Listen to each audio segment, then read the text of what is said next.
And in this week we talk about look for raid, SWTOR and the mature filter.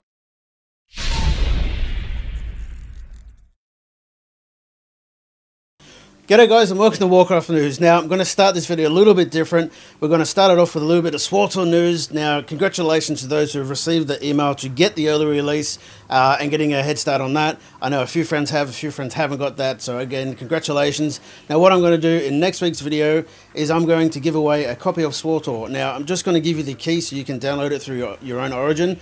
Now to have a chance at winning that, all you need to do is to leave a comment, rate the video and also add it to your favorites, and then I'm going to randomly pick a winner and you'll find out on next week's video who wins. So congratulations and good luck. So now we're going to talk about the Look for Raid Finder. Now basically I was a little bit precautious about how this was going to work out a couple of months ago when I put the first video out, and a couple of it's coming true, like with the skill level and the ninjas and all this sort of stuff. Now what happened this week in particular is that for some reason with one of the patches or the hot fixes that come through, there were people that were able to go through the raid finder twice and still collect loot twice. So now with them banning some of the top PvE guilds for doing something similar along these lines, I'm interested to see what's going to happen with those guys. So just leave a comment down below. Let me know if you know of anybody that's done it, and or if you think that these people that got double loot for this week deserve some sort of repercussions, a ban or all the items deleted. I don't know.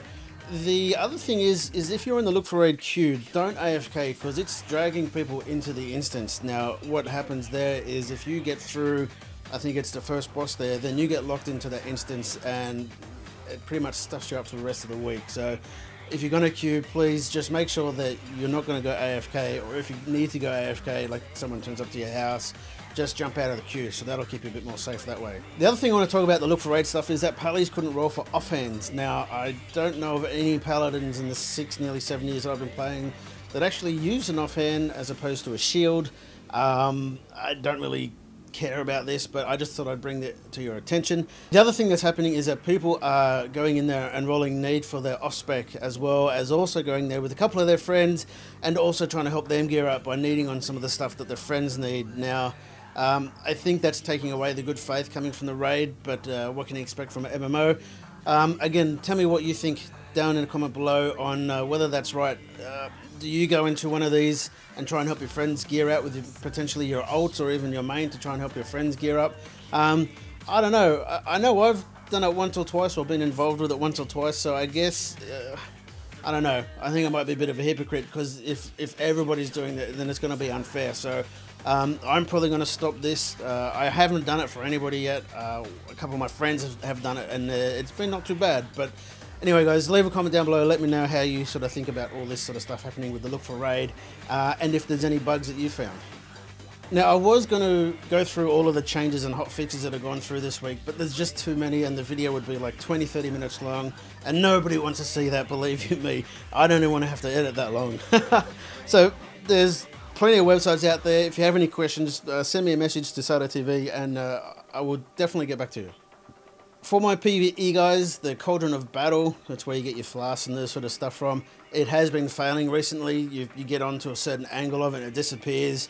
Sometimes it doesn't give you the flask. So what I recommend that you do is if you get one, drink it straight away, grab another one to try and give to a guildie, or keep it for the last sort of hour, 2 hours of your raid, so you don't have to use your own flask. But just be aware that there is a bug with it. Blizzard have come out and said that there's something wrong. They're just working on a fix, but it probably looks like they're going to need a patch to be able to do it. So just keep that in mind. Something for my PvP guys. Now, just so you're aware, and sometimes this isn't like a constant throughout, your honor isn't being calculated correctly. You're getting underdone with the honor that you've earned in the battleground. So I wasn't able to find a calculator. I didn't really have a good search for it, mind you.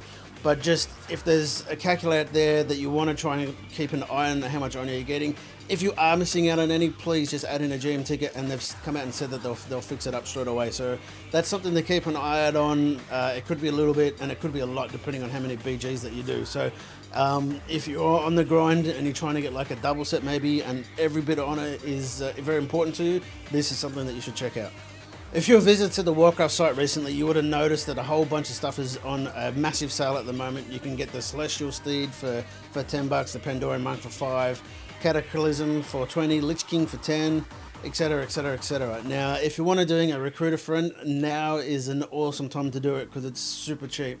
So definitely something to look out on. If you go to worldofwarcraft.com, you'll see it as one of the main stories there. Click on there, buy it, recruit a friend, level up fast, get your mount, get your pet, and have a bit of fun with that. So I think this could be a potential grab for Blizzard, trying to get a little bit extra money coming in.